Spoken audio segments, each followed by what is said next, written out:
Welcome to the Fuck Around and Find Out podcast. It's our FAFO Monday.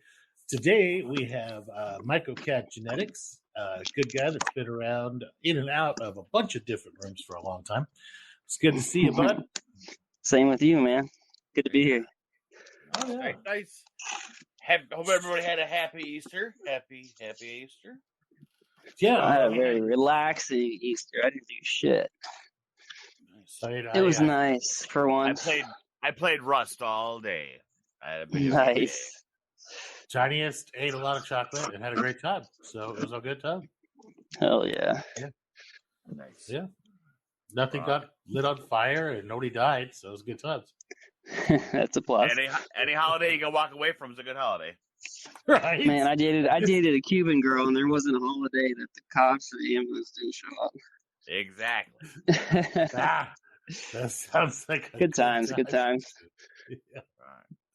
Right. So what got you into mycology, bud? Well, I've always really, growing up here in Florida, I used to get wilds all the time from the cow pastures, and I used to just eat them recreationally and just have fun with them when I was a teenager. And then as I aged and gained wisdom, I started using them more spiritually to improve things about myself. And then they actually helped me with some personal issues. So now I'm even more into them. And, especially hearing stories from veterans that I know that microdose and, just all the health benefits. I mean, it's just so, I've been in cannabis for 12 years. So now moving into mycology, I feel like it's going to make a bigger difference. Oh, yeah. With everything. With every part of your life, it'll help you out. Yeah, just between all the different medicinals and then the actives that help your brain, it really is amazing stuff. Man, I've seen pictures of people going out in Florida and picking some wilds, and they're freaking huge. They're huge, and you can, and now, unfortunately, they put fungicide in a lot of the feed, or they feed them tomatoes or oranges or something like that, where it's really acidic. But when I was a kid, we used to get trash bags full of them things. Yeah, people are like, "Oh, the wild ones are really tiny." I was like, "Oh man, I've seen pictures of dinner plate size freaking." Yeah, they got some big calves, and man, they were potent motherfuckers too. Did you save any of those genetics? Like I say, I want some of those genetics. Oh man, I wish I did. Back then, I didn't. I didn't really know about taking prints and being able to grow them. I was still a kid, so. I was living with my parents. There's no way I would have had space to do any of that crap. So I remember reading on a forum and just watching this picture of this a picture story of this guy going out there and picking from this egret field. There was a bunch of white egrets out in the field, and he was like, "Hey, if you're out here in Florida, this is what you want to look for. Field of grass full of a whole bunch of those white egrets and cows." And he's going out there, and man, they're just massive. He's like, "Oh, look at this one." And he just reaches down and casually picks up one that's the size of a baby's head. And it's like, what the freaking hell? Yum, yum, yum, yum, yum, yum. Yeah, they're always really pretty. Yeah, they had purple on the outside of it. Very purple. We used to just call them because I live in Plant City now, which is where purple mystics come from, and that's basically what I grew up eating. They have such an intense purple ring around where the veil breaks. And just really purple spores are they're really great fruits. I have some wild Floridas. I just don't have any from Plant City right now. That's cool. You should go find some. I've been looking, man. Everybody's got empty field. Everybody's field trip is empty. It sucks. But that's cool. So what are you kind of focusing on right now? Right now, just still expanding my business. I just got my business license, and I just made a website. Yep, thank you. So I've been focusing on getting plates and LCs done. But I do plan to expand to a manureless substrate blend, with some special ingredients and microbes in there. That's right. You were telling me you got all kinds of shit lined up. I have a bunch of stuff in the works. I'd like to start doing colonized grain bags, stuff like that too. I just gotta kind of organize my schedule a little bit better because I am so busy Did with you get? plates that it takes a lot of my time, just between that and Oh shipping. yeah. Yeah. Do you have a cement mixer yet? Cement, shit, I wish. So I love mine. I push that shit on people like it's fucking math, right? And the cement mixer, when you do go to buy one from like Harbor Freight or something, buy the goddamn floor model. Do not let them sell you the one in the box because it comes in a really really small box for its size with like 200 fucking pieces and like some really janky instructions. Like fabricate an engine mount with the pieces provided. And you're like, what the fuck? So what are you But doing, no. bulk sub in that or what? Oh, dude, Jesus Christ, man! Stick everything? I would mix pancakes in that thing if I could. Like, once you get a cement mixer, everything looks like it requires a cement mixer. Yeah, But right. but like bulk substrate, yeah, grain spawn. Because I do grain spawn a little bit different. I'll just do straight grain. I add stuff to it, like chopped straw. I add like perlite, things like that to keep it nice and airy so it doesn't go anoxic at any time. Cool, So cool. if you add stuff like airy stuff to your grain spawn, you'll never end up with bacterial contamination. I've never had a bacterial contamination since I made it to where it was airy. Yeah. I've never had it go bad. The fluffier, the better. Interesting. So it's easy. I can either just sit there like at my counter and mix forever, or I can just toss everything in the cement mixer and hit go, and then stare at it mesmerized because it's really cool looking. But making substrate in it, oh, it's so fast. It's just dump the shit in there as fast as you can and let it roll. And then just dump it out into a big tote and you're good to go. Yeah, I just been running a couple 5-gals. Yeah, it's so much more fun and so much more fun. And they're cheap, man. They're like $200. So, or you get a used one. Yeah, Off I'll have to look into getting into that. Yeah, I get a used one off Craigslist for $100. Wait. Now you don't sterilize, do you? You pasteurize your shit, right, Michael? Yeah, I do pasteurize. Yeah, I sterilize everything. And the more nutrients you add to stuff, bud, the more you're going to have to get towards sterilizing everything. It's just more chance of contamination because you've got more food in the stuff. Yeah, but when we do real normal stuff, other than your goddamn forest floor crazy text, that worked. Don't get me wrong. It works great. Yeah, but you have everything to be sterilized at that point. He's like me. He just pasteurizes everything out of bucket neck. Yeah, well, I'm not that fancy. Well, I'm not that fancy. I just use a fucking cement mixer. It's so cool. Once you get one, you'll freaking be like, you know what? I could totally do laundry in this thing. And you could. You could totally do laundry in that thing. Yeah. No, we lost him. Oh boy. This is gonna be fun. Other things we can use cement mixer for. Oh man, there's so many fun things. I'm looking for one right now as we speak because I bet. Sorry about that. I dropped off, but I got back on. That's all good. We've been talking about the alternate uses of cement mixers. Yeah, I don't think this program likes Android very much. It does. It does. Are you dropping off as far as your phone just going black? This time it just said something about resetting the permissions. I don't know why. Oh, interesting. Haven't had that one yet. I know what iPhone users that if their phone goes like black, that it'll cut off their audio. So that's been a problem with iPhone users. So what are your favorite? Do you have a favorite strain, or what are you doing? Well, I mean, obviously, I'm very biased towards Phobos. It's been my baby for a while. It always packs tubs for me. The potency is always good on it. So, I mean, it's pretty much one of my go-tos. But I have a tub going right now from Jeff Gross, the fungus frequency, who did a great job on this Natal Moon cross. Really good so far coming in. Nice full tub. So I'm excited about these coming up here. And what strain is the one you have coming on now? It's a Nat what? Nattle Moon. It's Natalensis crossed with Phobos. Oh, okay. Yeah, That's by Jeff Cross did that one. Yeah, I've been really happy with his genetics. I just ran his Louisiana Lust.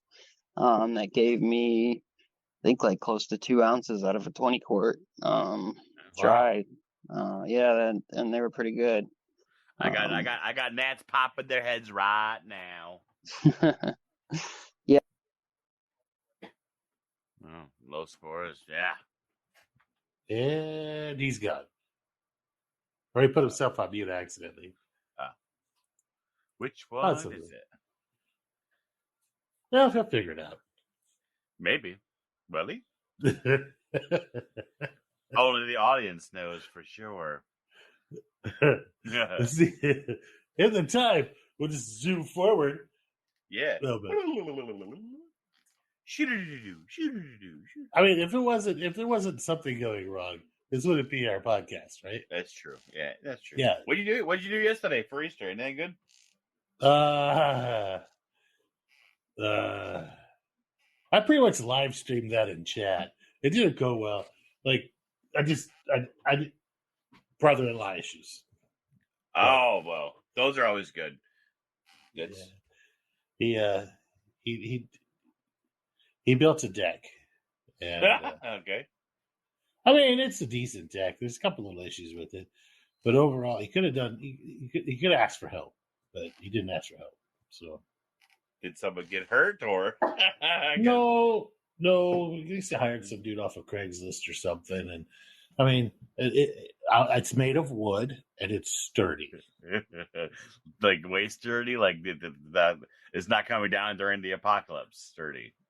No, that's how I build stuff. My stuff is like bomb proof. Right. But I mean, you can walk on it, so that's always a good thing. Well, I see.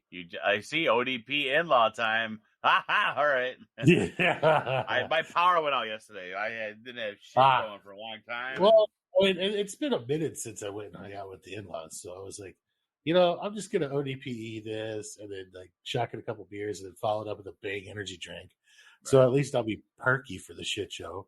Right. And I mean, it didn't turn out to be that bad of a shit show. We hung out. I played with the baby. There's a new niece. She's like 6 months old now. Right. And she's super cute, and it was really fun to just maul the living shit out of her. Right. So, yeah, I made her like dance all over the table, and we had a bunch of fun. He's back. There he is. Hey. Yeah, are you using Wi-Fi or are you using your internet, like your service? I'm on my cell service. Honestly, my Wi-Fi is a little whack because I'm in the hood, so. Huh. See, Android sucks. It could be that, or it could just be I'm in a low income area, so they don't give a shit about us out here. No, I just like to talk shit because Farrell's always talking shit about my Apple. Yeah, apples are for kids. Apple's definitely a kid phone. I just hate how Apple monopolizes everything. Yeah. Oh yeah, their new cable, you can only buy it from them. And I think they're actually having to do the next one out to be a USB-C. I don't think they're allowed to do their weird little lightning cable anymore. Yeah, really? This last time I could still hear you guys, but I couldn't. I guess you guys couldn't hear me. Nope, couldn't. Yeah, we just started bullshitting. The show must go on. But no. Yeah. Well, you two are great hosts, so. Well, we try. Well, it's more like bullshitting for us. This is what we do if you weren't here. So it's we're just basically bringing somebody in to go ahead and talk. If it wasn't being recorded, it would be a lot more abrasive. Yeah, maybe that's saying that a little lightly. But I would have. There would be a lot more swearing. We're already there. Like the reason that we can't get any sort of sponsors is the amount of fucks per minute. Right? Yeah. The FPMs, it's right. It's not Easter anymore. We can say fuck all we want. Right. The FPMs are quite high. Yeah. We're like so. Okay, so how big are these mushrooms in Ron Jeremy units? The RJUs? All right, yeah. The RJ. They So definitely broke the 100-gram club. Oh, nice. So that's We half came up with a RJU. we came up with a new way to measure things because we couldn't. People can't visualize shit anymore because they don't teach shop in class. God And damn. so yeah, we lost it again. Yeah. So we measure stuff in Ron Jeremy units. RJUs. Yes. And now we also have a new one with our FPMs. What's it? FPM fucks per minute. Yeah. I guess that could be a measurement of speed. Yes. FPMs. Yeah. How many fucks did I give? Well, I guess it could be measured of state of mind is FPMs. Emotional state of mind is an FPM measurement. Nice. Yeah. Well, so on a scale of 1 to 10, how many FPMs are you? Yeah. We'll definitely standardize this. Well, it's a work in progress. We should make a shirt that has like the RJUs and the FPMs and all the different measurements. It's like the FAFO thing with the graph. The yeah. The FPMs go up higher. 3 per minute at least, like at the minimum. Well, if I'm not saying fuck, fuckity, fuck when I start and wake up in the morning, it's just not enough. So are you doing agar that's are you just doing like MEA or are you doing anything special with your agar? Well, I've actually been using Matt with tree digs for a couple years now. We've been buddies for a while, so I've helped support him since his start. It helps save me time as well. And he runs an MYPA recipe. I love Peptone. Yeah. I use it in my LC as well. I run a little bit of LME and a little bit of Peptone. Nice. I found that if I run like a light malt extract, that sometimes I'll end up with the protein in the bottom, and so I've filtered that before out. But it's pretty easy to do. I just take like a funnel, like a glass funnel, and shove it full of cotton, and then just pour it through, and it just shit. I run such a light. I run 1 gram LME and 0.5 gram Peptone for 600 mLs of water. I mean, it leaves me no sediment. I throw it on the stirrer, let it mix up, but no sediment after that. Eats it all up. Are you a constant stirrer, or are you a let's set it and forget it and just stir every couple of weeks? I'll stir it every couple days. All right. Yeah, I let it bundle up at the bottom for a few days, and then I'll mix it up, and then I'll let it recolonize down there. And then before I draw it up, I'll throw it on the stirrer for a couple minutes. I do LCs only when they're necessary. I love LC, man. I mean, it's nice, but like LC or when there's bulk shit involved, and you want and then like once it gets a little older, if it starts growing on top, I'll grind it up a little harder just to get it back into the mix. But besides that, I tend to let it do its thing. Right. I've learned, the longer I've done this, I learned the more you kind of just let it do its thing. I had a what do you call it? The lion's mane liquid culture that I forgot about for a long time, and the thing grew like this crazy coral, like all the way up to the top of the jar. Right. Oh, dude, I get the lion's mane all the time in the plates. You never notice that? It always wants to. It doesn't give a fuck where it is. If it's got moisture, it's gonna fucking start to fruit. Well, anytime it gets exposed to anything that look like resembling air, it's gonna expose. Right. It's gonna.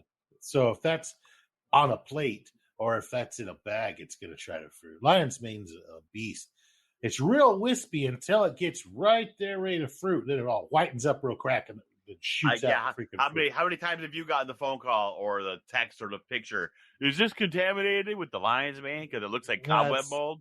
Yeah, it's like no, that's normal. That's normal. Yeah. Super wispy, and then it just gets real thick all of a sudden, and then fruits. Yeah, and then boom. I get my nice little tennis ball nom-noms. But yeah, I mean, I'd say that probably. I'd say cubes are probably harder to grow than domestics, than like gourmets. Gourmets are they're all the same. Once you get your tech down, I mean that's what's pissing me off. And I don't want events, but the way things are going now, people have something set up. They want to do it one way, and they're all set. And then they see a fucking video, and the whole 2 days that you've spent with them doing shit, and now they see a video. This guy is using fucking, he's using cat shit and fucking and squirrel netting with some bark from a tree facing north, and his grows great. And now all of a sudden that needs to be in their grow. So now just let it happen. Like, once people are like getting successful, like they need to stick with it until they're consistently successful before they try something else. But then once they're consistently successful, I strongly encourage them to try new shit. You always want to add shit to the repertoire. Last thing you want to fucking do is go into senescence yourself. You know what I mean? There might be something that works super good for them that they haven't played with yet. Yeah, plus your environment. Yeah, and it's different all across the country too, Yeah, growing conditions the environment makes a big deal. Yeah, it's humid as hell here, like most of the time.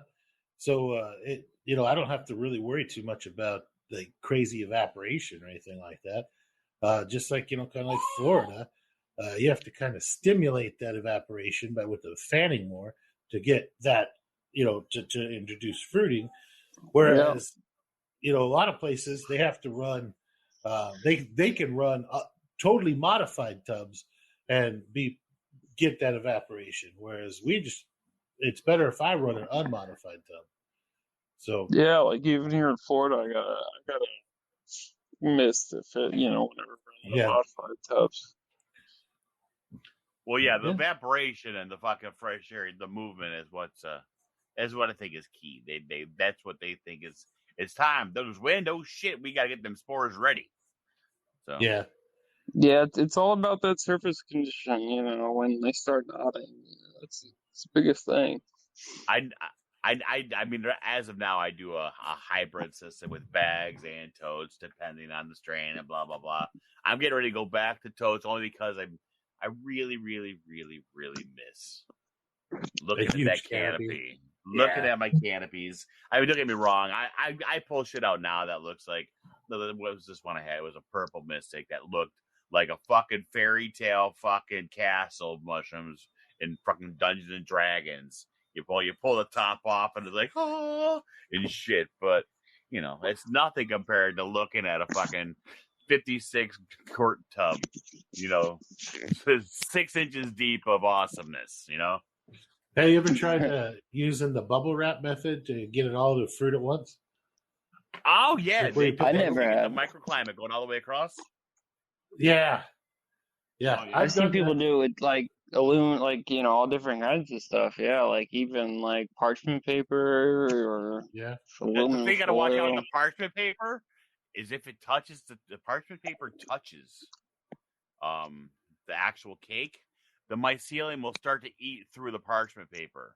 So when you try to pull that off and check the so you can't. It has to be good parchment paper.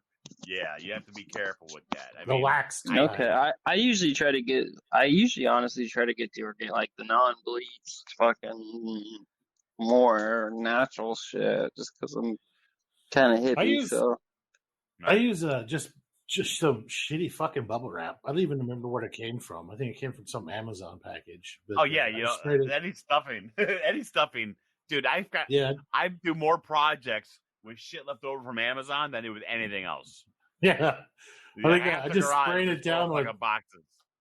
Just sprayed it down with ISO, kind of like let it dry in front of a fan, and then put the ISO sprayed dried part down, and then just mist my substrate, and then gently place that down. And then what'll happen? We're on speaker. Yeah, you But got your speaker on now or somebody. What'll happen is that creates a crazy microclimate that I can then take and wait, and you'll see like crazy painting go everywhere, and they can just peel that up and off, and it leaves a great little cool little hexagon pattern.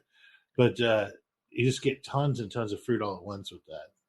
Oh yeah, I mean, well, that's all. I mean, it's a perfect thing. It keeps the carbon dioxide right at the surface level, but because that little area there, the microclimate is so perfect, they have no choice but to fucking pin like a motherfucker. It's that's.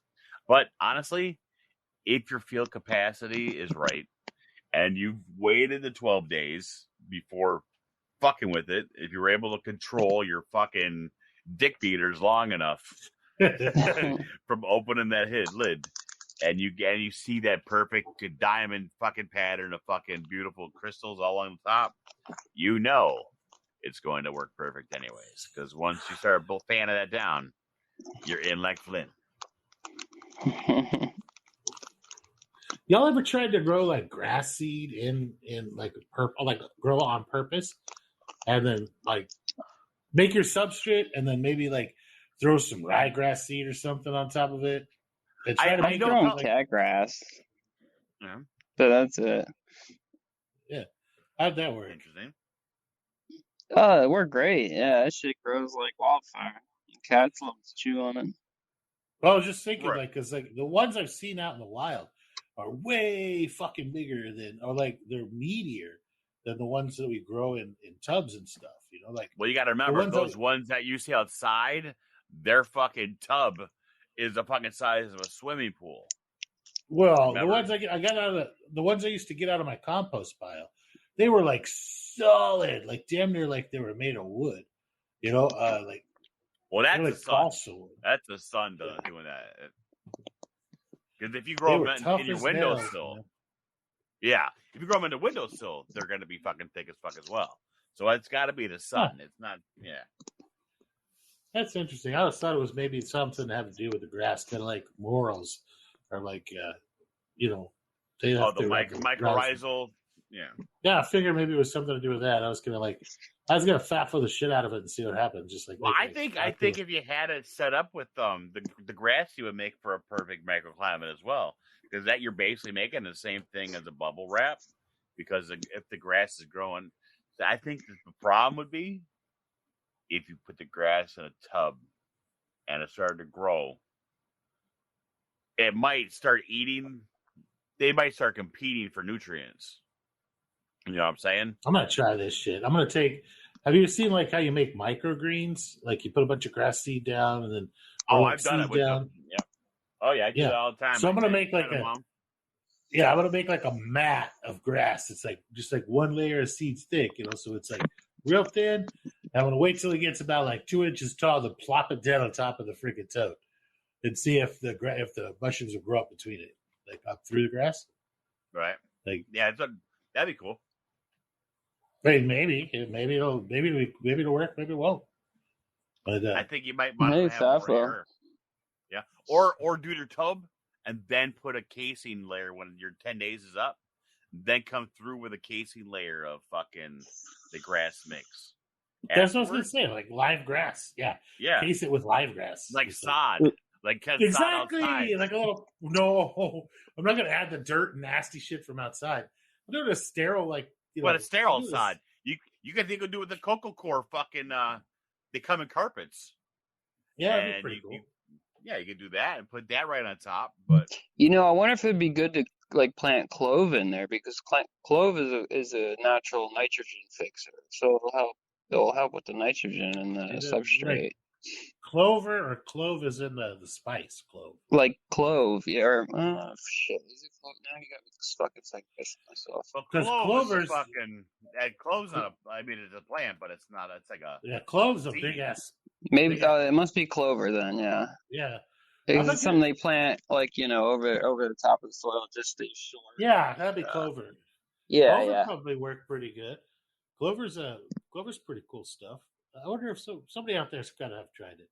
But every time, I'm gonna play around with some azomite some alfalfa meal, and a few other things that I'm not going to mention. But they'll be competing with Dr. Mike. I know what's in Dr. Mike now, so I'm going to replicate it. Without manure, and then add some additional nutrients and see how that comes out. Yeah, the alfalfa meal, we use that all the time. That's a great It's great for nitrogen. It's really good. And then I got some biochar I'm gonna play with too. Yeah, we use that like in the form of because as it breaks down, it turns into tricantanol, which is a massive growth stimulant.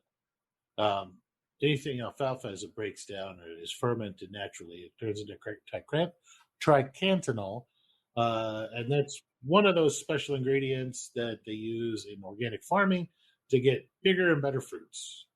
Works out really well. I really want to get into that organic, the organic, just vegetation stuff outside. That's going to be fun. Oh, it's so easy. It's just bury everything. Like if you food stuff that you, instead of composting it, I see people try to compost everything and then we're going to turn it into compost. You're losing most of the carbon and the nitrogen to the air. Like it's like, where's it go? The microbes eat it. No. It goes away. It goes into the air, atmospheric carbon and atmospheric nitrogen. But if you bury the food items or stuff in the ground, then you plant over the top of it, it works so much better. Like we use dead animals all the time in farming and gardening. Like just not just like dead fish, but like squirrels, the neighbor's annoying cat. Yeah, I can imagine that would be great. Yeah. Probably homeless people. I don't know. No, you can't. They're full of drugs. They're not organic. No, it's far from organic growing, Farrell. But like we shoot pigs, like feral hogs, like a bunch of them, and plant trees over the top of them. Works great, man. Like some of the fastest growing apple and pecan trees ever have grown over a dead hog. But are you the one that I saw that fucking grew a fucking plane on top of a dead donkey? What did they grow on top of a dead donkey? A donkey. They buried a hole. It was like you threw the dead donkey and then you planted a tree on top. I thought it was you. Maybe not. It was probably me. All right. Well, I mean, it sounds feral enough. I mean, okay, so I have a donkey story about how this particular donkey died. So stupid fucking donkey was a total jackass, right? It was on the fucking farm, the old farm. And we got these donkeys for free, okay? Because they were part of this like wild donkey freaking like relocation program. But they were paying you quite a bit of money to take a fucking like some donkeys. You got paid like $2,500 if you promised not to murder the donkey and let it just run around and let it run around on your ranch, right? And so I was like, sure, send us like fucking a dozen of them sons of bitches. And so, cool, pay off the truck. Well, anyway, so we got these donkeys and they just like doing their fucking thing. Well, this was out in the oil field and the donkey would get like the male donkeys, when the females were in heat, would get like super aggressive. Like chase your truck down, start fights with the bulls, like super aggressive. This one fucking donkey started a goddamn fight with a pump jack. Does anybody know what a fucking pump jack is? Like the big oil. Yeah. I mean, this is a big pump jack for a well that's really deep. So we're talking like the weights on the pump jack are probably a ton each, right? And they're going around in circles, and the head's going up and down. Start a fight with the goddamn pump jack, got his head cut the fuck off by the weights coming around. And it was like they see the donkeys like run up and kick the pump jack, and then like run away. They come back and try to bite the fucking pump jack. And he stick his head in there. The weights came around, and just tuck his head clean the fuck off. So could have happened to a nicer animal. Could have happened to a nicer donkey. And and so we just drug it over and dug a hole and put a fucking tree over the top of it. Donkey apples, dapples. Yeah, I've seen those things where you can become like a tree, where you get put in this little like orb thing, and they like put a tree tree seed in there, and you just become a tree. Anybody that eats the fruit that grows off of my body, I'm sorry. You turn me into an apple tree. Why does this apple give me a rash? Right? Yeah. I got an itch. I need another fucking apple. Need an apple. Come on, get some. This apple tastes like amphetamines. How do they cut my apple with fentanyl? It's a methyl. That's hilarious. I guess that's what's in FAFO. Yeah, that's how they make Fago.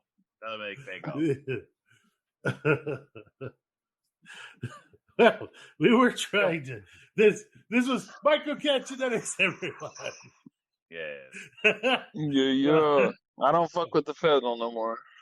No, don't fuck with don't do drugs. That's one thing that mushrooms have helped me with big time. I quit cigarettes and a lot of other bad habits with mushrooms. So it's one thing I give them credit for. Well, it's one of the many reasons I became a vendor. Well, I the like. best. Go ahead. Oh no, I find that the mushrooms just make it so I can stand other people. Right? It helps with that too, man. It really, every time you do them, it really is a soul case. So, what are you going towards wanting to sell? And are you going to be doing this primarily in Florida, or? Yeah, so I'm based out of Florida. I don't really have any plans of moving anywhere anytime soon. I love it where I'm at, so I think I'm gonna stick around. I have a lot of things in mind. Substrate blend, colonized bags. I'm gonna start selling swabs again, and anything I grow that drops prints, I'll take some prints. I can finally start opening up to the international community, so now I'll have time to go on a weekday so I can make it to the post office and get international orders out. I got my website, MycoCatGenetix.com, my Instagram, MycoCatGenetix. Well, it's, MycoCatGenetix_official.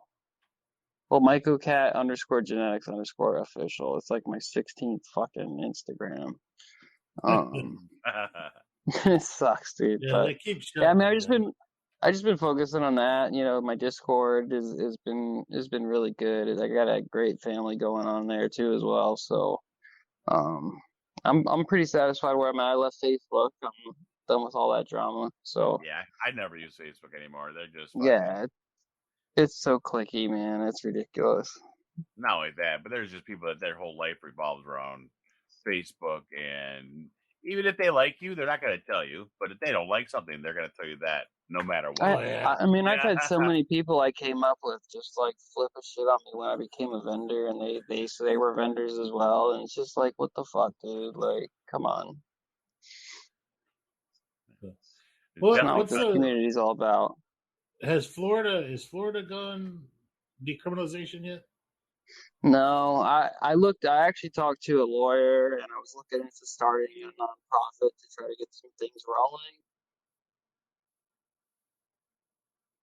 And lost it. Damn it. Yeah.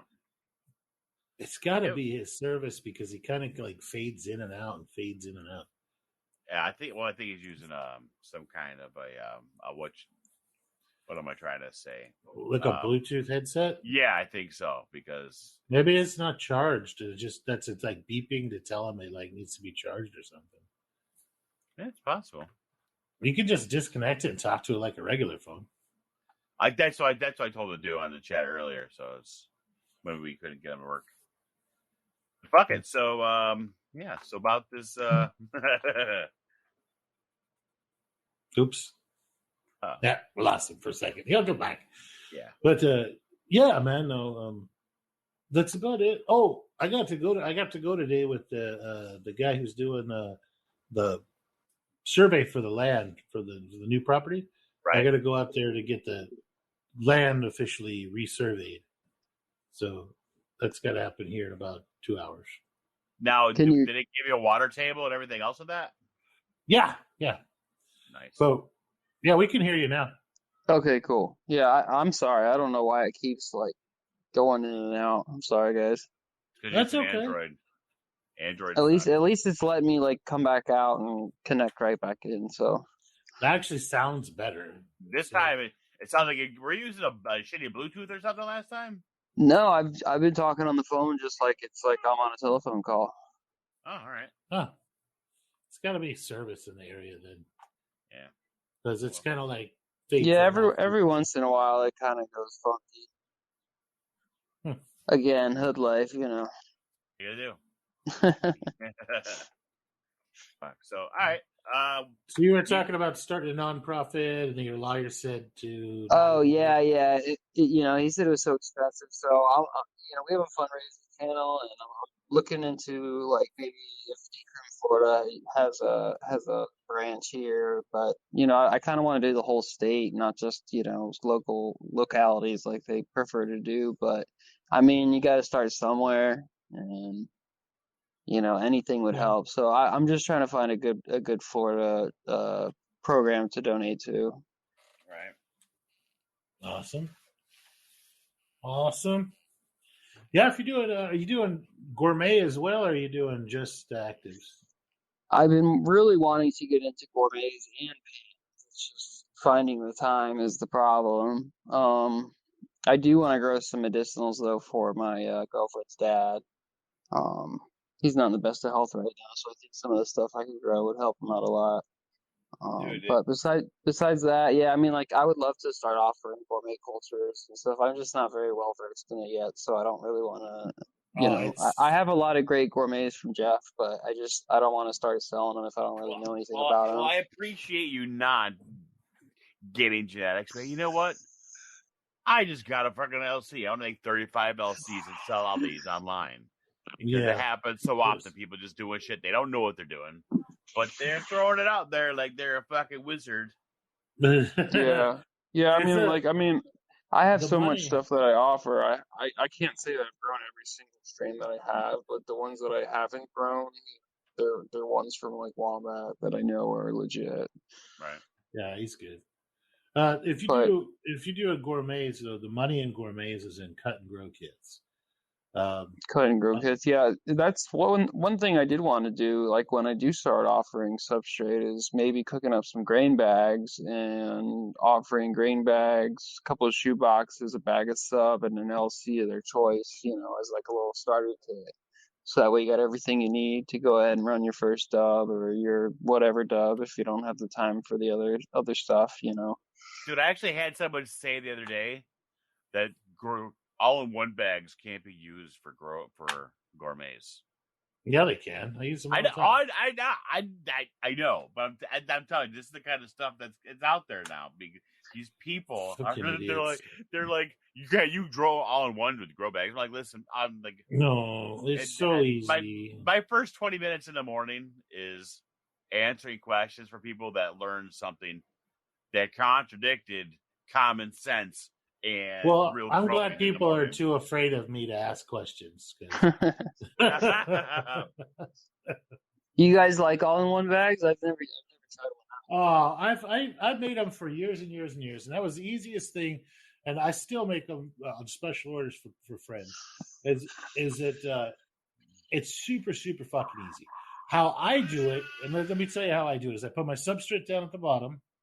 I see people do it all different ways, but I put my substrate down at the bottom, and then I, drop the bag a couple of times, pack it down a little bit, and then I put like a couple of handfuls of dry, like aspen or newspaper or something like that down, and then I put my hydrated grain up on top of it, and then I just fold it down and PC the whole damn thing. I sterilize everything.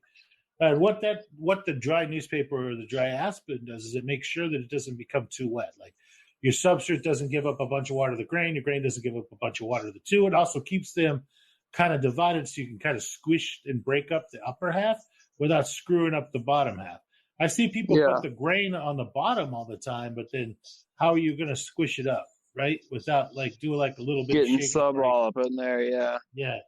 So the 2 layers, everything is going to be eaten by the gourmet anyway. It doesn't give a shit if it's fucking newspaper, Aspen, or anything like that. But and then I would just sell them a kit, which would be an all-in-one bag, a liquid culture, and like a couple of freaking alcohol wipes, and that's fucking it. Like I would just be like, you're gonna just stab through. You're gonna wipe it with alcohol, stab straight through the bag, and just give it a little squirt on like 3 different sides in the grain portion, and then put a piece of tape. I'd send like stickers, like little smiley face stickers, or some shit like that, and then like you're gonna put the sticker over the hole you just made. That's fucking it.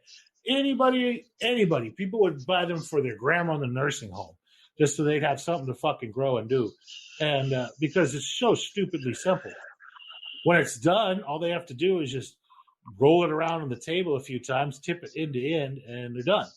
And then they just leave it the hell alone until it all turns completely white, and then wait 1 more fucking week, and then just cut a couple of holes. Then just cut a couple of holes in it, and it grows. But the most popular thing with the gourmets is like the cut and grow bags, where it's all you've done all the work, and all they have to do is literally poke a freaking hole and grow it.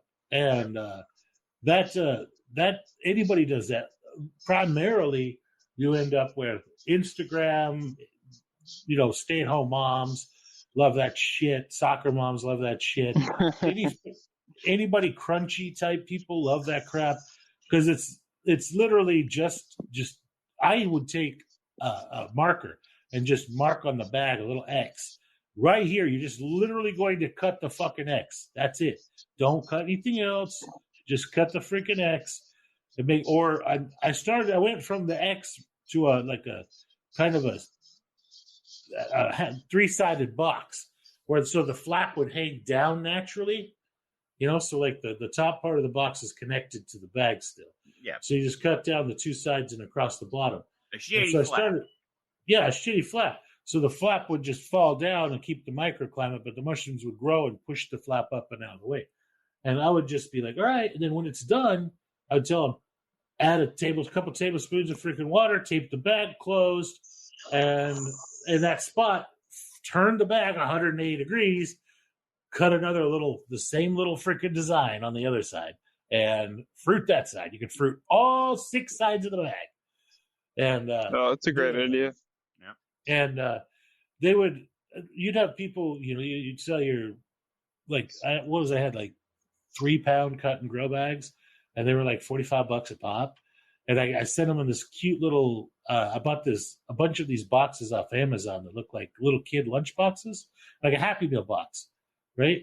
And so it folded up a little Happy Meal box, and inside of it had a couple of stickers, the little bag that was inside there, and they were sturdy, so they shipped really well. They were like, I guess 6 by 3.5, 3 by like 3 tall. And so it fell underneath like the $8 shipping for flat rate for the USPS. If it fits, it ships. Yeah. And so they pull it out and have this neat little thing that they could take pictures with and put on Instagram, take it outside of the box, set it on the box, and it would hold it really nice and pretty, and they could just rock and roll with it from there. And the cut and grow kits, I maybe had $1.25 in material. Most of that was the box and the stickers, and the rest of it was just substrate, which was 70% hardwood fruit pellet or hardwood pellets, 30% alfalfa pellets, and that's it. And I was selling maybe 200 of those and every week, So Damn. Yeah, they go like crazy if you have the time. But you definitely need a cement mixer if you're gonna play with them. Yeah, the problem is I don't have a cement mixer, so I do them all by hand. Dude, I hate mixing that much. So the hardwood pellets, when they get hydrated with the alfalfa, it makes me fucking itch. I don't know if it's like I use gloves, dude. It's yeah. They're like tiny micro splinters or some shit. Yeah. But so I just, man, it's so much easier. I don't even hydrate. I hydrate them in the cement mixer. So I'm not hydrating it and then adding it to the cement mixer. I throw all the dry pellets in there and then just pour boiling water in there until they're fucking done. Right. So no, yeah, I mean, like really well.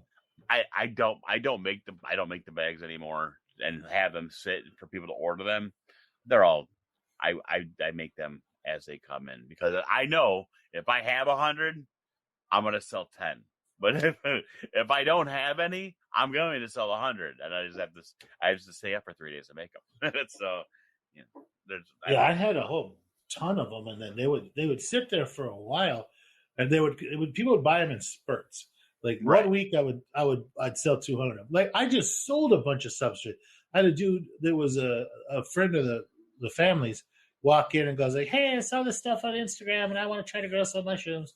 And I was like, "Okay." He's like, You still making substrate? I was like, not really.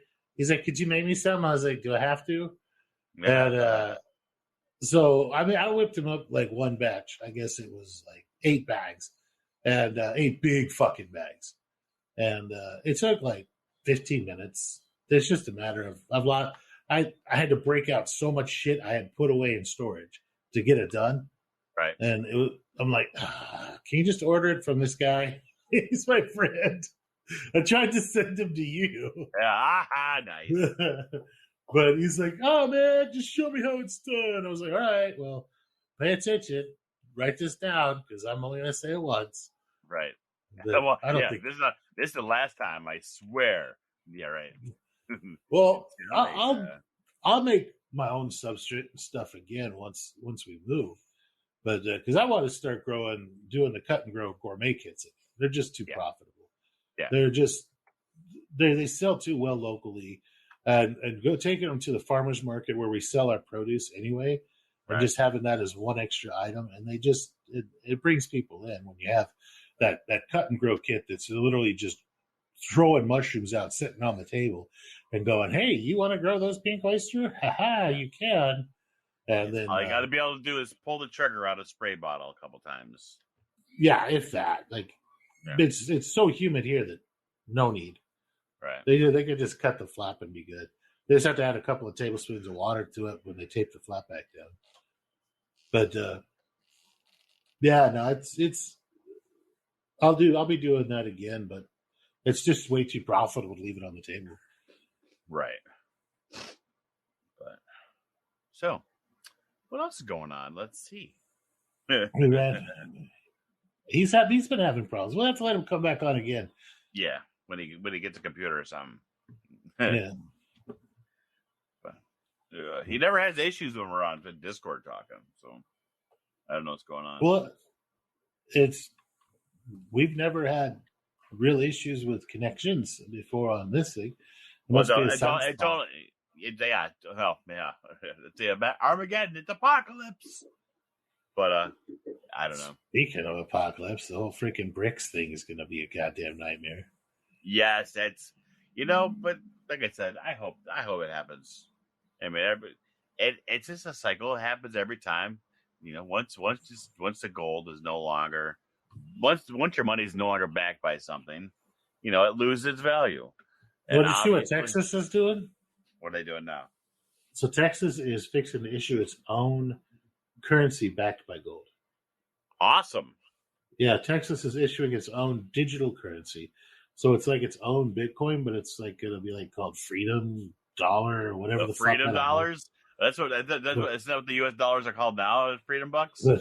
Well, it's good. I'm not 100% sure what they're going to call it, but it is backed only by gold, nothing else. And they're going to use that. You're going to be able to pay all debts in Texas with it. So it's pretty neat. They're just like, hey, dollar sucks. And Texas is like, yeah, we're going to do our own fucking thing. So awesome. I'm moving to Texas. That's it. Well, everybody was... Well, Texas just like saw what was going on with the whole BRICS thing, which is fucking honestly terrifying if you actually understand what's going on. Yeah. Your money is toilet paper at that point in time. Well, it's pretty much toilet paper right now. I don't think people really get it. Is it like BRICS is for people that haven't been paying attention. It's Brazil, Russia, India, and China, and South Africa, who have gotten together and decided that they will no longer accept American dollars for any trade items. And that in order to buy something from them, you have to trade it in currently, right at this time, their nation's money. Yeah. So before that, what used to happen is that if China wanted to buy something from us, they would have to buy it with dollars. If we wanted to buy something from China, we would buy it with dollars, right? And now if we want to buy something from China, we have to convert our money to yuan or whatever the hell they're calling it today. And then, but then China isn't accepting American dollars at all. They're not trading with it. They're not using it. Nobody is. Well, Saudi Arabia and a whole bunch of these other countries are jumping on with BRICS as well. And Canada and Mexico are also talking about jumping on with BRICS. Well, how many of those people actually owe America money? So a lot of them. Yeah, so when you go ahead and you bankrupt the people that you owe money to, you don't owe them money anymore because they don't fucking exist. Well, BRICS is looking to they're going to make their own currency as well. And they're going to only trade in that, kind of like how, which will leave just basically United Kingdom, England, most of Europe, Japan and stuff, as far as that is going to be part of G7 still, right? Well, with BRICS is now the world's largest economy by GDP. They are 32.5% of the global economy is now tied up in BRICS with just the original BRICS people. So, and that puts the United States and the dollars of the G7 is now at 30.5%. So they're now dominating, and they can, because of that, they basically control world trade. So that's pretty sketchy. As if the world trade goes, you know what, the dollar is no longer the vessel of world trade, then the dollar is no longer good outside of American borders. And our fiat currency is based off of everybody owing us money and our debt. So if it's not worth anything to anybody else anymore, in order for us to buy something from China or Mexico, we had to trade the dollar for the peso or the yuan or whatever the hell else. Our money's just not worth anything. It'll be like a Venezuela style collapse. It'll be cheaper to burn the dollar bills than buy firewood at that point. At that point in time, that's when everyone's going to realize that the government no longer has the gold in Fort Knox that they keep promising it's in there. I think they have gold certificates in there. Yeah, right. Oh yeah, no, absolutely. They're going to open it up when everyone says, okay, well, we need to redo the currency or something, and they're going to open up that Fort Knox, and it's going to be full of IOUs. You know, it's going to be like fucking Dumb and Dumber. You know, well, a lot of it is actually gold certificates and IOUs. Like Switzerland, there used to have a bunch of gold in the American system. They had basically loaned, like not loaned. What's a good word to it? We had ownership of the Swiss gold, but we were borrowing money based off of it, right? Through some sort of stupid fractional reserve crap. Well, back, and I think it was like 2014, is that Switzerland repatriated all of their gold back.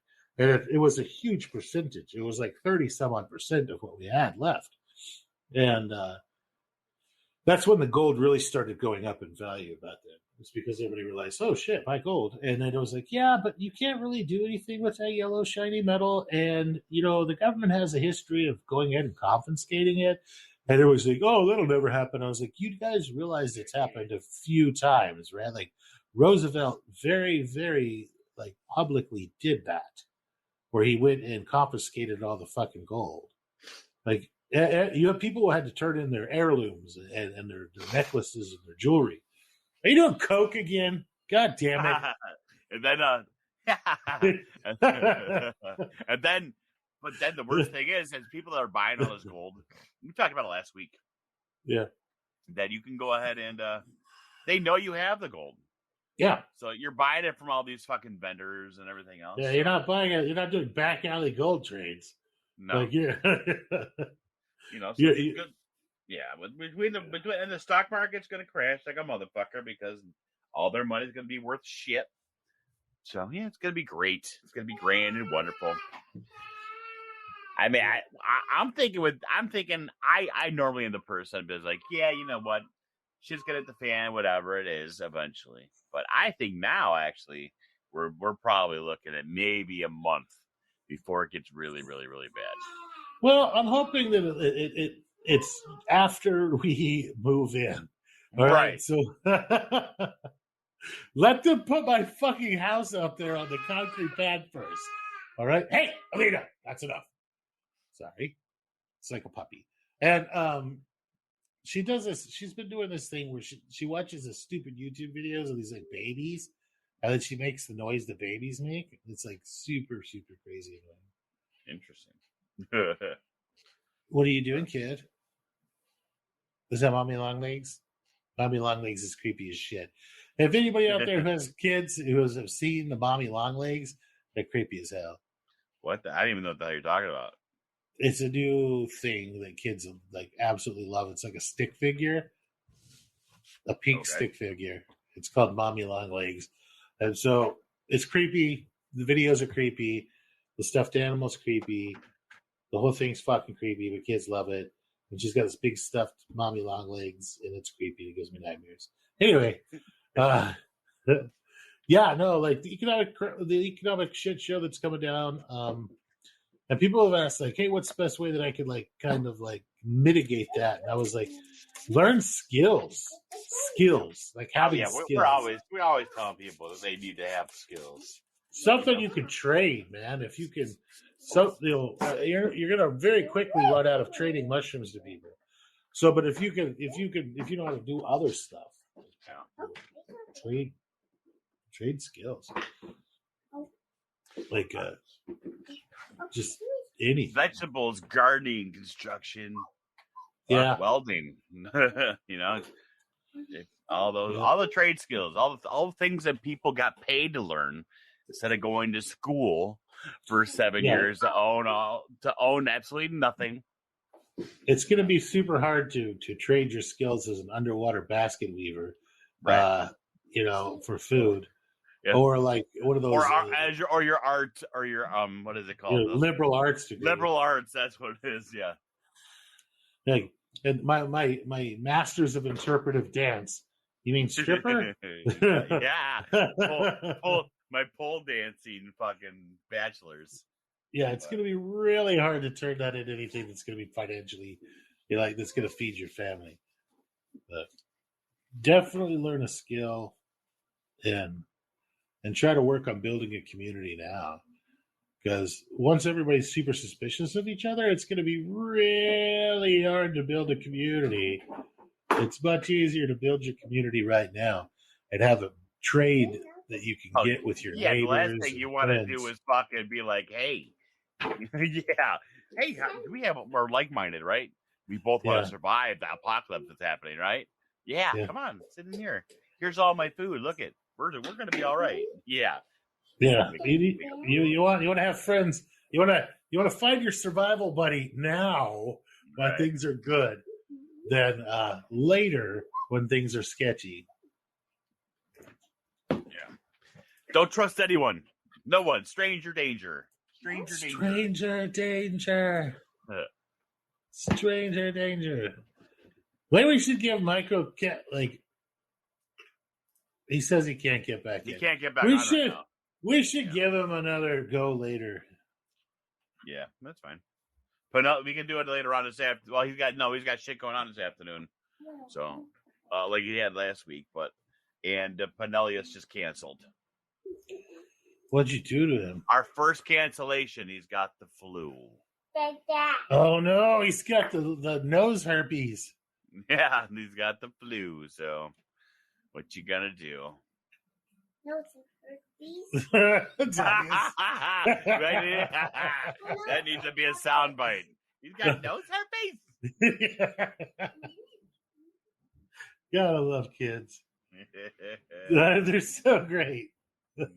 She says it's so cute. Yeah, they always find the words that you don't want them to repeat. And those are the ones that stick in their head. You'll be like 2, 4, 6, 8, fuck. They'll be like, fuck.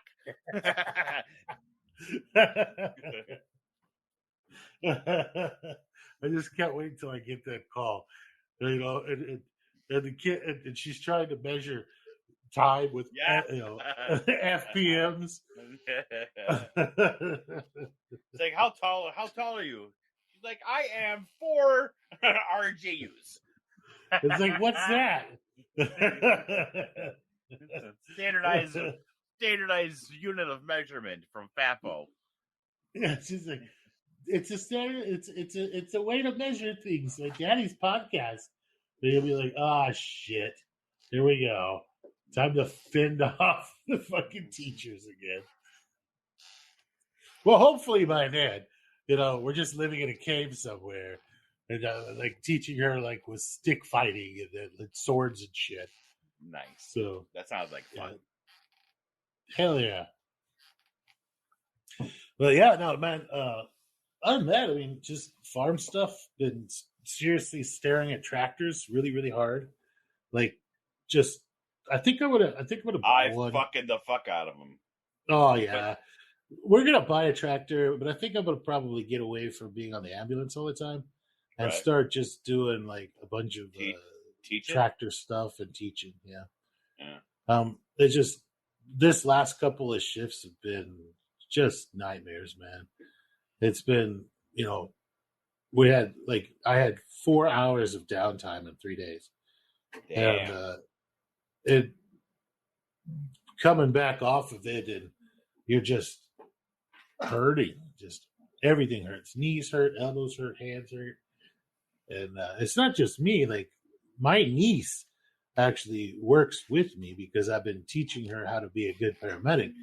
And so she goes to take her test to get her medic. So she's been like my kind of like shadow for the last couple months. And she's like, holy shit. Like, she's a young kid, you know, in her early 20s, and it's kicking her ass too. So I know it's like me as, you know, older. I know it's not just because I'm older, it's kicking my ass. It's right now in the emergency medical world, everything's kind of going to shit. And you're really on the verge of the collapse of the emergency medical system. And I was talking about because this before. Nobody can be trusted. You guys have medicine and skills, and if when the shit does hit the fan, you guys are going to be very important in the beginning, but then you're going to be very fucking not safe at the same time. You know, it's like, I don't know. Well, you're that. just looking at the collapse of the system because of the lack of people. Dad, this is for you. I see, and this is currently my favorite Easter egg you've ever made. It has a pencil sharpener inside of it, and it's really neat. Fancy. She put like 6 different Easter eggs together and hit a pencil sharpener in the middle of it. Yeah. It is super fancy. Do you want some popcorn? Inside the big egg, inside the small egg. Yep. There's a sharp test to it. Yeah. It's your truffle egg. Yeah. I showed her how to sharpen the pencils with a pencil sharpener. Right. Probably a freaking mistake because now they're shaving. Now she got sharp pencils and shavings all over the place. Well, it's fine because she breaks the pencils regularly, right? Because she's still kind of like a little bit. She's still got that weird baby strength where they sometimes just like they're riding all cool, and sometimes they're just like suddenly like full strength for no reason, you know. So delicately riding, and all of a sudden, like the muscle just goes to like 100. So, so she breaks the tips off the pencils all the time. So I showed her to use a pencil sharpener, but now there's like pencil shavings everywhere. Hey. No, ma'am. You can sharpen that by yourself. You're doing a great job. And but yeah, no, you're just gonna see it. You're gonna see a collapse in emergency medicine. You're seeing a collapse in emergency medicine in the emergency rooms as well, where they're just overwhelmed and understaffed. A lot of people quit during the big COVID pushes and the massive restructuring and understaffing that's been going on is that everybody's just quitting. And it's going to get to the point where either the state or the government's going to have to step in and take over, or they're just going to you're going to call 911 and no one's going to show up. Yeah. It just from 20 years ago when I started to now, the amount of the time it takes to respond to a call has been, instead of shortening as you figure it would get shorter over time, it's been getting longer and longer. Part of that is population's been growing, but the population has been growing faster than the staffing. Nobody wants to do the damn job. It's thankless. Everybody calls you an ambulance driver, and you're not. You went to school for a very long time to get that job. And they're going to save your life, and they'll rather sue you for breaking their stairs than saving their. It's super hard to sue at EMS and get away with it unless they intentionally did something to intentionally hurt you, and you can prove that they were intentionally trying to hurt you. They're covered by so many Good Samaritan laws and shit like that. And like, for example, you call 911 and I show up and I break your door down to get to you. I don't have to pay for your door. No, the company doesn't have to pay for your door. That was just something that happened in the process. There was implied consent to break your door to get to you because you called for us. So, yeah, like that kind of stuff, no. And I have many funny stories of stuff like that. Like, did I tell you the story about the kid who got his foot stuck in the toilet? Oh, so here's a funny story about that. Is that we have this lady, and this is like the third time she'd called us for this kid, this like 2-year-old little boy, and he'd washing his feet in the toilet, right? Right. And the first time she called us because she was afraid he was going to get sick. We're like, probably not. You know, like your toilet looks clean. I don't know how clean your toilet is. But then there was the next time she called us because like he had gotten something stuck in the toilet. We're like, hey, we're not plumbers. Like, you know. It's his foot. Yeah. Well, yeah. And so we showed up. We're like, kid's fine. You know, body parts are stuck in the toilet. I'm not going to go and get his little toy out of the toilet. I'm not a plumber. The third time she calls us is because the little kid had put his foot in the toilet and stood up, and his foot went down the hole, and his heel just kind of fit right perfectly in that little area. It's like a little bullshit there. He just kind of clicked into fucking place. Didn't hurt the kid at all, but his foot was super fucking stuck. Like it was not coming out. It turns out, if you go around the backside of the bowl of the toilet, right where the round part comes to the stand, and you just tap it with a brass hammer, like right there, the fucking bowl will just almost perfectly split in half. Yeah, because it's a form. Yeah. And so I'm like, ooh, I've seen this. I've done this before. Let me. And so, you know, I like walk back up. I go get the hammer, pling, clink, and then I just pick the pieces up because they're sharp on the ends, right? And they made sure they put a towel around the little baby's foot so no little shards of, you know, the ceramic or anything get down there. And then just tap, blink, comes right apart, put him in the bathtub. Lady looked at us with like total fucking horror on her face. She's like, oh, you're going to have to buy me a toilet. No, that's not how this works. I just saved your son's foot. Yeah. Mazel tov. It's a foot. Never called us again. Got some hate now, but never called us again.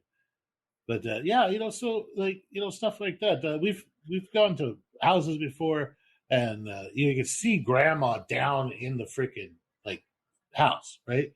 Like sitting, like she's in the living room, not moving, knocking on the door and stuff like that. So you kick the freaking door in, and then get nothing but hate from the family, right? And it's like, hey, you guys like could have came over here and checked on grandma anytime in the last week and found that she had a broken hip for 3 days, you know? And it took the Meals on Wheels people noticing that she hadn't been picking her food up for 2 days to call. But you guys should have called us. Ma'am, I don't know your damn number. Nobody knows you, just random people's numbers. I don't know you from Jesus. We're not going to call you to have you drive all the way across town to come and get some lady who's potentially having a heart attack and dying to come and open the door with the key. We're just going to Spartan kick the door in and go in there and see him. But never. This is EMT. Yeah. Medics. But it's quite satisfying. You get there's more argument over who's going to kick the door in than anything else, because it's like, it's like, hey, has the newbie kicked the door in yet? No. I bet you they can't get it in one kick. But yeah, you got to knock on the doors a few times and knock on the windows and ring the doorbells a bunch of times, because you definitely want to make sure that there's no dogs in there. Because kicking a door in, nothing gets a dog riled up like kicking a door in. Right. I bet. Yeah. One of the scariest fucking times we've ever had is we get a call and for a unknown problem man down. And we show up and we're like, looking around, nobody's there, trying the doorknob. Door's open, right? Like the door was unlocked. So we're like, all right, EMS, paramedics, blah, blah, blah, blah, walking inside. And walk around the corner, you can see a foot, right? And we're like, dude's down. So, walk around the corner. We got our bags and stuff with us. And the dude is down, but standing over the top of him is a fucking Rottweiler. Oh. He had a fucking Rottie. And the dude has been down. He died. He was dead, right? He was very obviously fucking dead for a couple of days. The people turned purple. And was the dog eating him? No. Oh, it was protecting Daddy. Yeah, Doggy was probably sitting on the sofa or something. That he heard us coming up and went to go take a protective stance across the dead owner's body. And as soon as we turned that corner to go, he was totally fucking silent. Not a single bark, nothing. Not a scratching toenail on the ground, nothing. And as soon as we turned that freaking corner, he's like, we're like, oh shit. And then it was just a battle to get back out of that fucking house. Like, he's just chewing up our bags, and we're trying to fight him off without hurting him because we're like, he's a good dog, Right. He's like, and just, I mean, none of us got bit, but we lost a lot of equipment. We just got like the a shit lion tamer. Oh yeah, just got you're holding the medical bag up there, and he's just shredding it.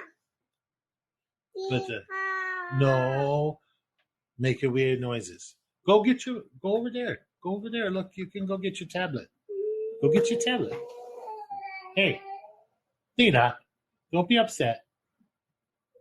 Hey, Beast. Beastly. Here, phone. Come here. You can have this. But this is acceptable for your punishment. I'm not trying to punish her. No, she was punishing you. She was. Oh, like, yeah. This will be an acceptable gift for your punishment. Yeah, it's but yeah, no, it's so kind of recap about the crap we talked about in this episode. MycoCatGenetix is launching his new stuff. He's got the Myco_Genetix_official. Is his Instagram. His website is MycoCatGenetix. It's genetics is with a TIX at the end.com. And we'll call this episode the MycoCatGenetix episode ? And then, we'll give him another shot once we get to a little bit more stable connection. Yeah, I told him to go ahead and get us some good Wi-Fi. We'll go ahead. We'll do another one. But I told him to go on the fucking computer. The phones is cool, but if you're in a bad area with that area like that, yeah, it works pretty good for most people. But yeah, if you're in an area that has like sketchy cell service, you're not going to be fading in and out like crazy and stuff like that. We're not going to throw you under the bus and say like, "Oh, you had your shot." Nah, dude, come back on. We're just a bunch of friends, just happy to talk to you all. Yeah, but yeah, it's pretty good.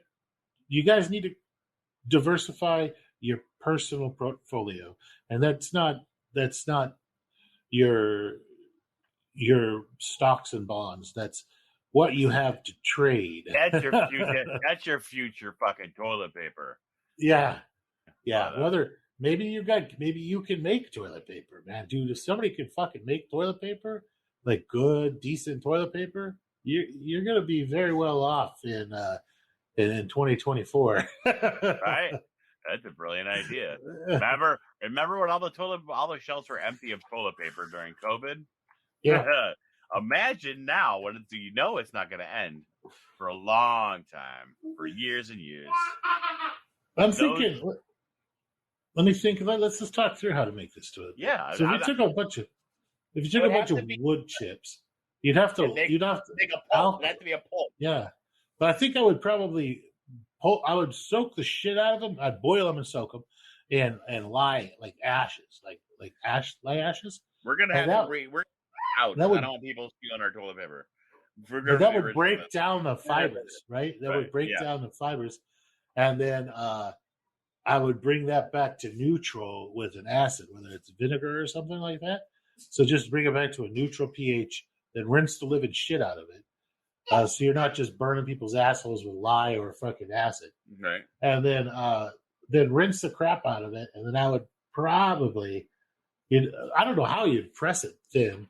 I mean, I don't think you would press it thin. I think you could make you know how they used to make the paper with the pulp with the screen, so they put them down, they lift it up, down and up. Yeah. And you would have one big huge sheet, but then you'd layer the sheets, and then you'd cut the whole sheet.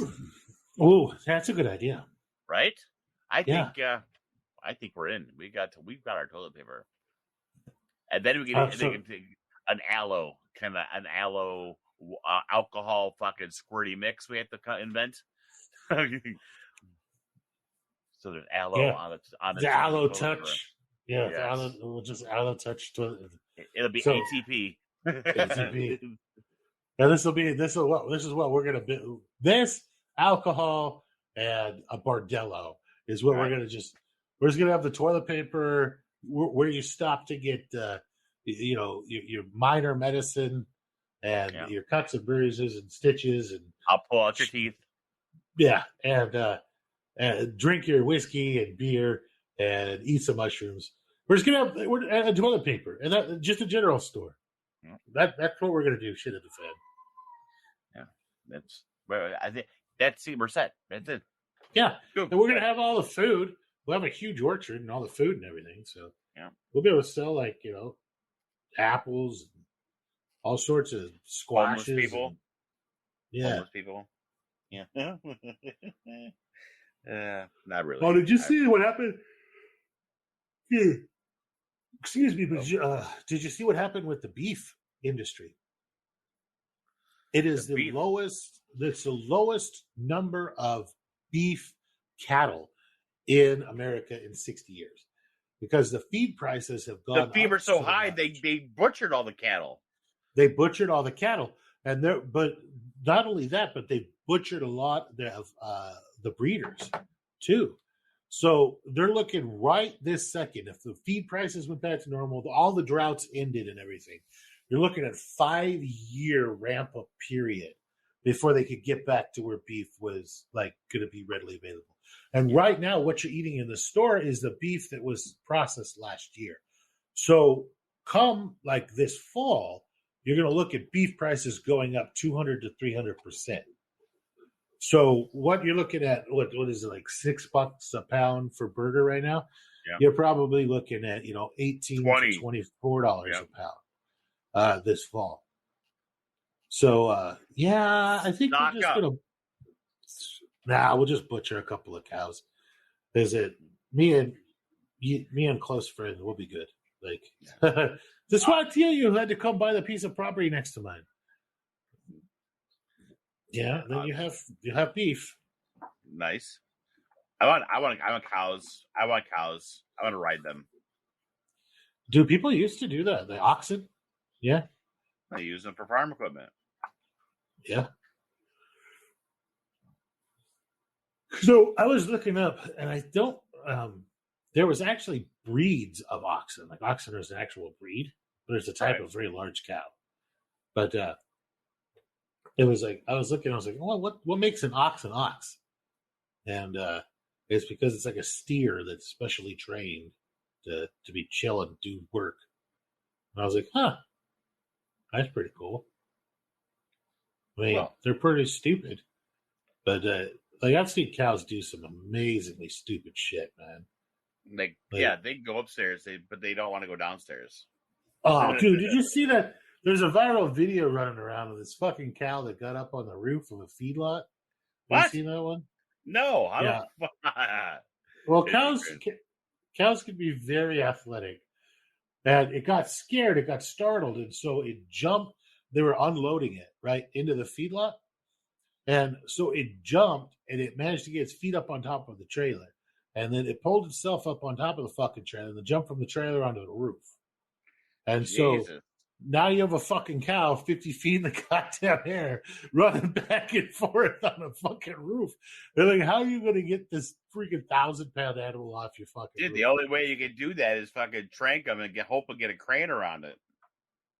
I'm saying at that point, it's a feedlot. There's several hundred or several thousand cows. Just shoot that bitch. Yeah. Let it slide off the fucking roof and eat that one. Because that one's name is barbecue on Thursday's barbecue. Yeah. Right? Like, just call it a day. Like, because the shit show of what it's doing up there, stomping the holes in the fucking roof. Dude, it's doing more damage. The cost of them, you're gonna fix the roof is what you're. Yeah, because it's like it's very obviously deforming the fucking roof as it's walking through it. Because it's just a metal roof. It's deforming the shit out of it, popping the screws. They're gonna have to replace everything it's walking on. But it's like, how the freaking hell? But no, cows are really, really stupid. I've seen them do really stupid things. Another one of those same fucking pump jack that killed the stupid the donkey from an earlier story.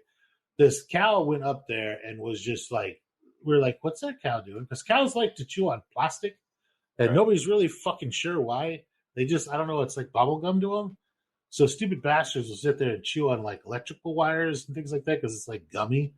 The cow's sitting there and chewing on electrical wires coming out of the bottom of the control box. So this is like 1280 or some shit like that, right? It's 1220 or 1210.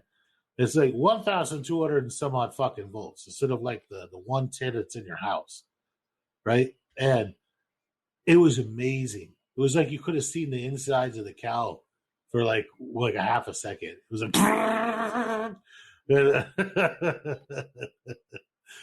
they cooked the cow in like 1/4 of a second. It was like brighter than the sun, and then that was it. Like, goodbye, cow. I've seen them do some really stupid things, but I've seen them I've had cows that were like pets. They would, come when you call them, and like to be scratched, and probably were entirely trainable. I just don't know how to train them. Well, there are nothing but food and sex, motivational. That's the only way you can motivate them. So it's like clicker training, but with like a flashlight. Yeah. I mean, you only have one. You only have a couple bulls, but yeah. So you're like, sit. Okay, well, it's time to jack off a cow again because it's sad. Yeah. Hey guys, the guys, gals, that's a tradable skill. Dude, veterinarians are gonna be so well set. Oh man. Well, no. Well, at the same time, vets it's going to be the same thing because the medicines aren't going to be there anymore.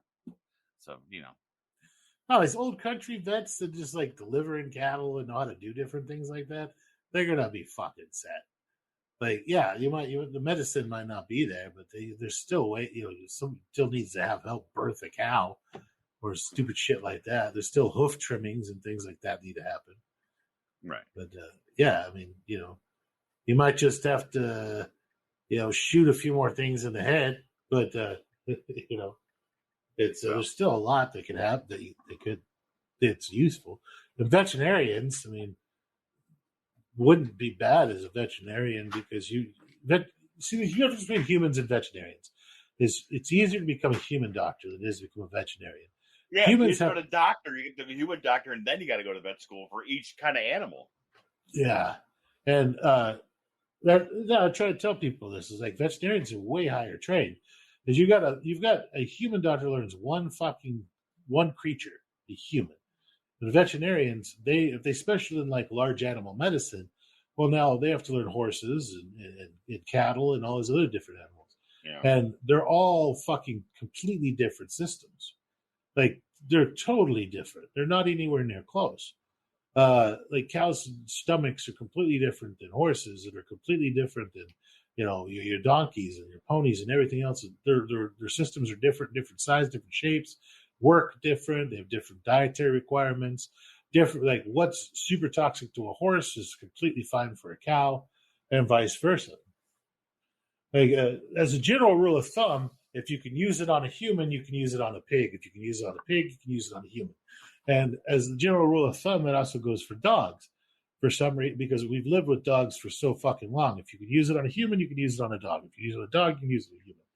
Cats are a totally different fucking thing. You can accidentally kill a cat with just damn near anything. Like microwave, a rock. No, but like pyrethrum, for example, like so, like say zombie apocalypse, and you've got a flea infestation or something like that. You can grow a bunch of cheap, cute little chrysanthemums, the little daisy-looking chrysanthemums that grow like fucking wildfire everywhere, right? Those are pyrethrum. They're chrysanthemum pyrethrum, and that's what they get the pyrethrum for, to make your anti-flea and tick shampoo, the spray that they put on clothing to get rid of ticks and fleas in humans as well. It's neurotoxic. It's the only organic insecticide as well. But you can use that, make a tea out of it, and use it straight on your dog, and it's going to kill everything on them. You can use it on your horses. You can use it on your cows. But you get even a drop of it on your fucking cat, and your cat's dead. Damn. So, it's super toxic. You can drink it. Humans can drink it. You drink chrysanthemum tea all the fucking time for internal parasites.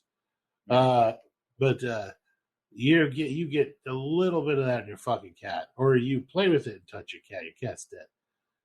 So, like, the vets have to learn so many crazy systems, and so things are so different that that's very nice if you have.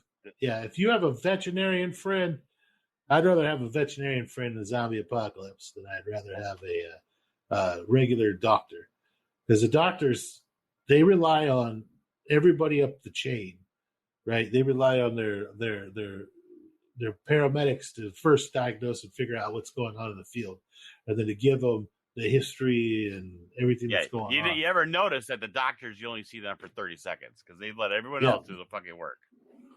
And then they rely on their nurses to actually carry out their orders and everything. They don't do it themselves. Whereas a veterinarian, they're balls deep in every fucking thing that they do. And they're the ones, the veterinarians don't refer somebody to surgery. They do the fucking surgery themselves in the goddamn field. Yeah. So if I had to pick somebody to be on my team, shit at the fan, it's going to be mostly paramedics and veterinarians. Yeah. Nice. So, yeah. And then people that fight fucking bears off of their goddamn front porches with hockey sticks. All right. Hey, fucking paramedics need friends too with hockey sticks. Yeah. Well, we love you guys. It's great talking to you. Sorry we didn't get so much MycoCat going in this episode. We're going to give him another shot when he gets to a little bit more of a stable place. It was still fun to chat with you guys. I think we covered quite a bit of good stuff, actually. We always do. We always cover good shit. Yeah, I mean, we talked a lot about our gourmet growing, which we haven't really covered a lot of recently. So we talked about like getting your gourmets, a little bit about business with gourmets. We talked about the coming collapse and cows on roofs. Yeah, we're not financial advisors, but yeah, run, Forrest, run. This is not a drill. The sky is literally falling. Just like the price of the dollar. I'm not saying to draw all your money out of the bank before the bank goes on a bank run, but I'm just saying probably draw some of your money out of the bank before the bank goes on a bank Because it's going to take us a while to make toilet paper. We're not going to have it right away. So you're going to want to have some on hand. Yeah. Yeah, wait until they start doing bank holidays. Holy shit. Like they've done that many times in the past. Which sounds like a party, right? Yeah, it's a holiday. No, that just means you can't use your bank. That means you can't use your debit card, your credit card. You can't shop. You can't draw money out of the ATM. Nothing on those days. But they can make their interest on your money. Yep. It's the government. It's like backfiring engine of the government. It's like it just doesn't work. So you don't get to eat. Yeah, bastards. Yeah. Well. So let's try to say something positive. Go ahead, Deadpool. Oh, I don't know. How about just stay positive and good things will happen eventually? I mean, probably not today or tomorrow, but maybe someday. Maybe in 5 or 10 years, once we get back on track. Yeah, maybe in 5. Yeah, maybe in 5 years when the collapse is over and we're working our way back up. You've eaten my faffles. It'll be great. It'll be great, grand, and wonderful. It'll be fun. Maybe the aliens will swoop in and save us all. So positive. The only way it's going to happen. Positive thing, MycoCat, go ahead. Crickets. Yeah. Crickets. Crickets. Great, man. Yeah, thanks for that. Yeah. And some positive from me is that even though things kind of look like they're going to go to shit here soon, they are. Spend some time with you. Spend some time. Get to know your community. Get to know your family. Figure out your strengths and weaknesses. Take this time to organize and listen to some of your grandmas and grandpas. See what they did during the Great Depression or the last Depression when they were storing food and making different things. Pick up some books and pick up some cookbooks. Those are really, really good things, especially older cookbooks. Some of those older, like first, I'd say the 80s era, like Betty Crocker cookbooks had a lot of food preservation in them and a lot of like cooking with much simpler ingredients than they got nowadays. What a coincidence. Jars that we use for my college, you can use for other things. Oh, yeah. Yeah. Dude, that's an episode right there. There we go. Yeah, if you could operate your pressure cooker, you can can the shit out of food and have it last forever. So there you go. You're right there. You're already a canner. You can preserve food. Mm-hmm. All right, guys. As always, if you'd like to support the show, send us some money to our Venmo. It's going to be at FAFOCult. If you're going to send us some money via CashApp, it would be the $ FAFOCult. Any money sent to us will be used for pure debauchery, our attempts at making toilet paper. I don't know. Probably need to put a down payment on our Bardello space so that we can... Those the poles for those fucking strippers are fucking expensive. They're not cheap. Right? Strippers don't come with their own poles. They request that you provide them, and it seems kind of unreasonable. Yeah. Like, you have to provide everything for them. Jesus, they're needy. What the fuck? Exactly. If you'd like to get any sort of substrate, grain spawn, stuff like that, that also supports this show and supports the people that are on this show all the time, our great co-host over there, Deadpool, has all of that for you using our super secret, badass, ultra cool kid recipes. You can get a hold of him on the Discord. The Discord is going to be the FAFOCult Discord, which will be in the show notes. Included in the show notes will be an invite to our Discord.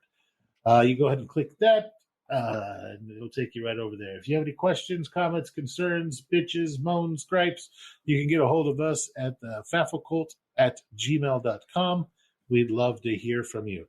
MycoCat's stuff will be included in the show notes below, and once again, we're going to give him another shot and try to hook up with him because he seems like a really interesting guy. He's got a lot of fun stuff to say. And it's just has a shitty phone.